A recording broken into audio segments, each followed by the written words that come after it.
അതെ, പലർക്കുള്ളൊരു സംശയമാണ് അർമേനിയയിൽ ഇത്രയും കാശ് കിട്ടുമോ എന്നുള്ളത്. വളരെ കുറഞ്ഞ ചിലവിൽ എത്തിപ്പെടാൻ പറ്റുന്നതും നമുക്ക് ജോലി ചെയ്യാനുള്ളൊരു മനസ്സുണ്ടെങ്കിൽ നല്ല രീതിക്ക് പണം സമ്പാദിക്കാൻ പറ്റുന്ന ഒരു രാജ്യം കൂടിയാണ് അർമേനിയ. ദിനം പ്രതി മലയാളി ഏജന്റുമാരുടെ ചതിയിലകപ്പെടുന്നത് ഒരുപാട് പേരാണ്. അതുകൊണ്ട് തന്നെ അർമേനിയ എന്ന് കേൾക്കുമ്പോൾ എല്ലാവർക്കും നെഗറ്റീവേ പറയാനുള്ളൂ. പക്ഷേ ഏതൊരു കാര്യത്തിനും ഒരു പോസിറ്റീവ് വശമുണ്ട്. അർമേനിയയിലെ നല്ല വശങ്ങൾ മാത്രമാണ് ഞാൻ എൻ്റെ ഓരോ വീഡിയോയിലും പറയാറുള്ളത്.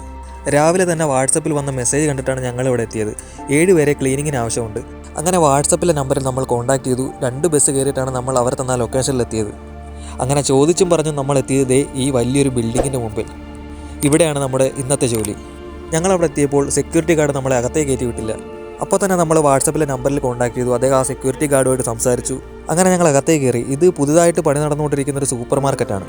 5 മിനിറ്റ് കഴിഞ്ഞപ്പോൾ തന്നെ ജോലി തുടങ്ങി. ഇതാണ് നമ്മുടെ ജോലി. സത്യം പറഞ്ഞത് വളരെ നിസ്സാരമായിരുന്നു. 2 പേർക്കുള്ള ജോലിയാണ്. ഇവർ 7 പേരെ എന്തിനാണ് വിളിച്ചതെന്ന് ഒട്ടും മനസ്സിലായില്ല.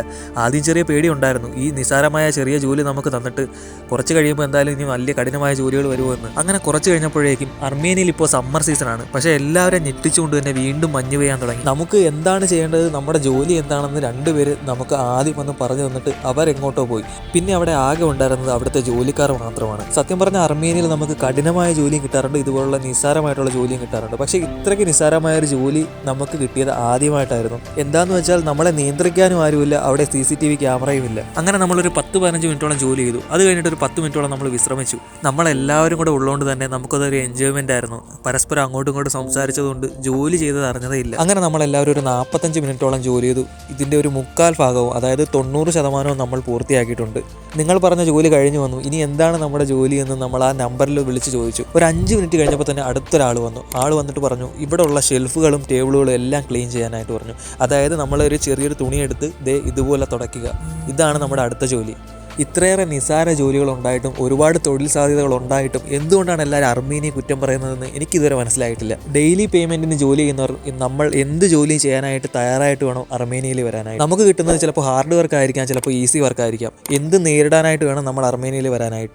എന്താണ് അർമേനിയെന്നും എങ്ങനെയാണ് ഏജന്റുമാരുടെ ചതിയിൽപ്പെടാതെ ഇവിടെ എത്തേണ്ടതെന്നും ഞാൻ കൃത്യമായിട്ട് വീഡിയോ ചെയ്തിട്ടുണ്ട്. കാണാത്തവരൊന്ന് കണ്ടു നോക്കൂ. എൻ്റെ ഒരു അനുഭവത്തിൽ നിന്ന് പറയുകയാണെങ്കിൽ അർമേനിയയിൽ വന്നാൽ നമുക്ക് ജോലിയില്ലാതെ നിൽക്കേണ്ടി വരില്ല. കാരണം എനിക്ക് ജോലിയില്ലാതെ നിൽക്കേണ്ടി വന്നിട്ടില്ല ഇതുവരെ.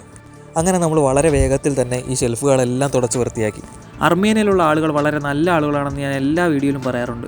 അതിൻ്റെ കാരണം എന്താണെന്ന് വെച്ചാൽ ഇവർ ജോലിക്കിടയിൽ നമുക്ക് കഴിക്കാനായി എന്തെങ്കിലുമൊക്കെ സാധനങ്ങൾ തന്നുകൊണ്ടിരിക്കും.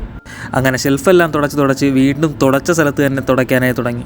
അങ്ങനെ നമ്മൾ വളരെ വേഗത്തിൽ തന്നെ ഈ പറഞ്ഞ ജോലികളെല്ലാം തീർത്തു. പക്ഷേ ആരെയും വീണ്ടും കാണാത്തതുകൊണ്ട് തുടച്ചെടുത്ത് തന്നെ വീണ്ടും തുടച്ചുകൊണ്ടേയിരുന്നു. അങ്ങനെ അവസാനം പറഞ്ഞു വെച്ച ജോലികളെല്ലാം നമ്മൾ തീർത്തു. ഇനി എന്ത് ചെയ്യണമെന്നറിയാതെ ആളെ ഫോൺ വിളിച്ചു. ഫോൺ അറ്റൻഡ് ചെയ്യുന്നതേ ഇല്ല. അങ്ങനെ ഫോൺ വിളിച്ച് നമ്മൾ ഏതായാലും ഒരു 20-30 മിനിറ്റോളം അവിടെ പോസ്റ്റായി തന്നെ നിന്നു. അങ്ങനെ അരമണിക്കൂറിന് ശേഷം മറ്റൊരാൾ അവിടേക്ക് വന്നു.